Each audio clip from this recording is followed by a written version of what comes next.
You're watching South Asia Newsline, and here are the top stories we are tracking for you on Monday, the 28th of October. India's PM Modi and Spanish counterpart inaugurate C-295 aircraft plant. Ex-US President Trump calls exit from Afghanistan horrible mistake. And Bangladesh ex-army chief, former minister, summoned over alleged genocide.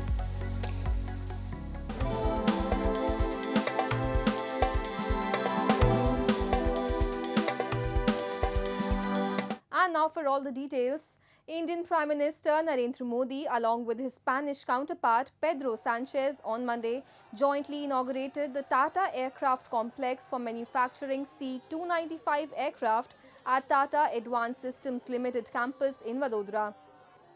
Addressing the gathering, the Spanish Premier said with the inauguration of the facility, world is witnessing how an extraordinary project between two emblematic companies becomes a reality.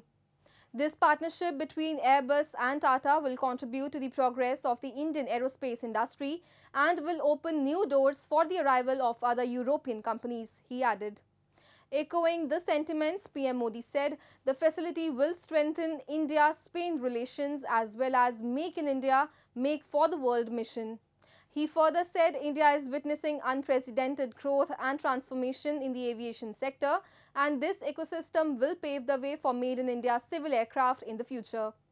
56 aircraft are there under the C-295 program, of which 16 are being delivered directly by Airbus from Spain and the remaining 40 are to be made in India. Tata Advanced Systems Limited is responsible for making these 40 aircraft in India.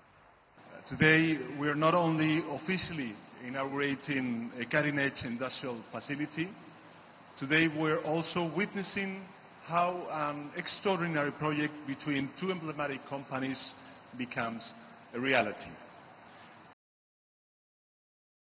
पिछले एक दशक में भारत के aviation sector की unprecedented growth और transformation को देखा है। हम देश के सैकड़ों छोटे शहरों तक एयर कनेक्टिविटी पहुंचा रहे हैं। हम पहले से ही भारत को एविएशन और एमआरओ डोमेन का हब बनाने के लिए काम कर रहे हैं। ये इकोसिस्टम भविष्य में made in India civil aircraft का रास्ता भी बनाएगा। Later in the day, both the leaders held delegation-level talks at the Lakshmi Vilas Palace in Vadodara. Sanchez is on his maiden visit to India, which is also the first by any Spain Prime Minister in last 18 years. Sanchez is also scheduled to visit Mumbai, where apart from official engagements, he will interact with trade and industry leaders, think tanks and the film industry before embarking for Spain. An Indian Army vehicle was attacked on Monday morning in India's Jammu and Kashmir region. In a statement, the White Knight Corps said the attack took place on convoy near Ahsan area in the Sundarbani sector of Jammu region. Swift retaliation by own troops ensured foiling of the attempt, ensuring no injuries. The area has been cordoned off and a search operation to neutralize the terrorist is ongoing, the statement added. Security officials have said 3 terrorists are believed to be spotted near the attack site, a search operation for whom has been launched. The Monday attack is the third attack within last 10 days. Earlier on Thursday, an army convoy was attacked in Kashmir region, killing at least 4 people. These attacks also coincide with the formation of a new government by the opposition India Alliance in the territory. The newly elected Chief Minister Omar Abdullah has termed the recent spate of attacks in the region a matter of serious concern. Moving on, MQM founder Altaf Hussain has condemned Pakistan's 26th constitutional amendment, calling it an open slaughter of the judiciary. A report. Mutahida Qawmi Movement founder leader Altaf Hussain has raised serious concerns over the 26th constitutional amendments in Pakistan and alleged that the changes undermine the judiciary in the country.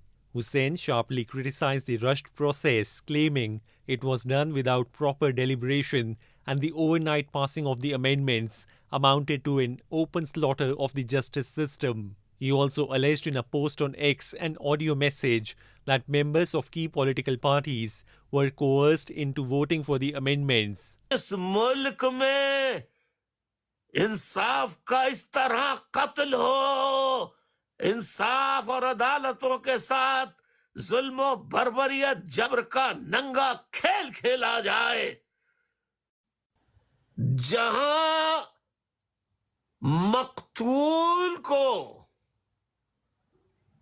मकतूल के लवाहिकीन को इंसाफ मांगने पे कत्ल कर दिया जाए,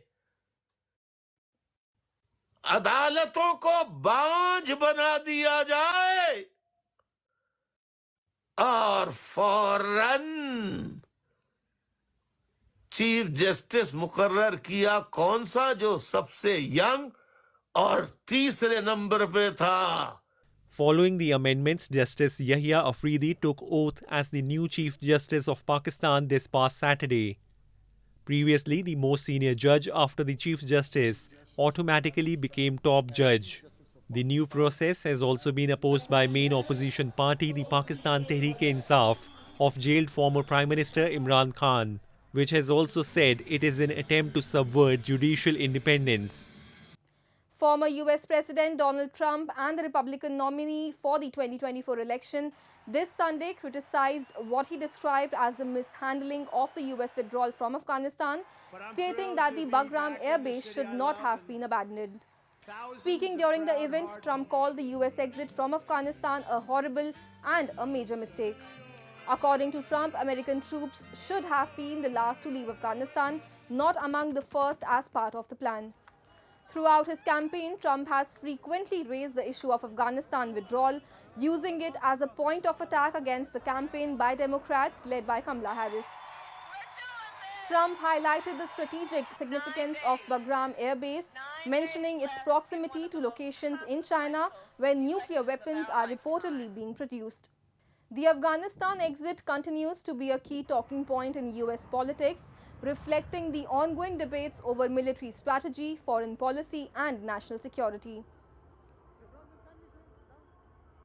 In a latest blow to ousted Bangladesh Prime Minister Sheikh Hasina, the country's International Crimes Tribunal on Sunday summoned 20 individuals, including ex-army chief Ziaul Ahsan and 10 former ministers, to appear before it next month over alleged genocide. Reports suggest at least 753 people were killed and thousands were injured during the students' uprising, which ICT prosecution team and the interim government termed crimes against humanity and genocide. Over 60 complaints of crimes against humanity and genocide have been filed against Hasina and her party leaders. Earlier this month, the tribunal issued arrest warrants against Hasina and 45 others, including her son and several of her former cabinet members. Hasina has taken shelter in India along with her sister, and the interim government is being ruled by Nobel laureate Muhammad Yunus.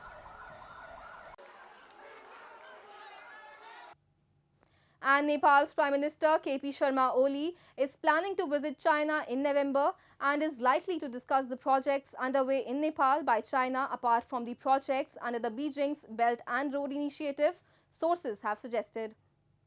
Oli last week completed 100 days in office and has directed officials to update on the progress achieved on Chinese projects in Nepal.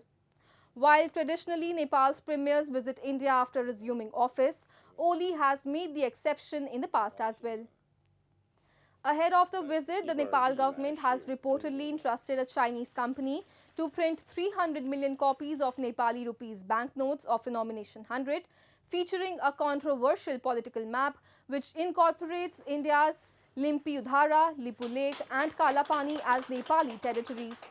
The map had been incorporated in his previous term as Prime Minister and stained ties with India. New Delhi had rejected the map and said artificial enlargement of claims is not based on historical fact or evidence and is not tenable. And the Sri Lankan Navy has arrested 12 Indian fishermen and seized their trawler on charges of poaching in its territorial waters off Point Pedro in Jaffna.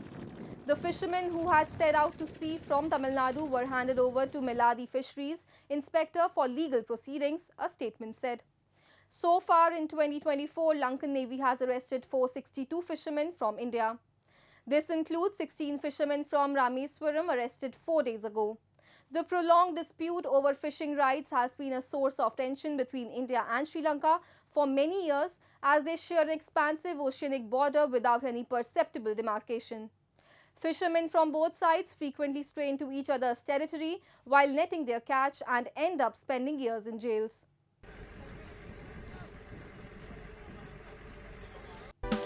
That's all in tonight's edition. We will see you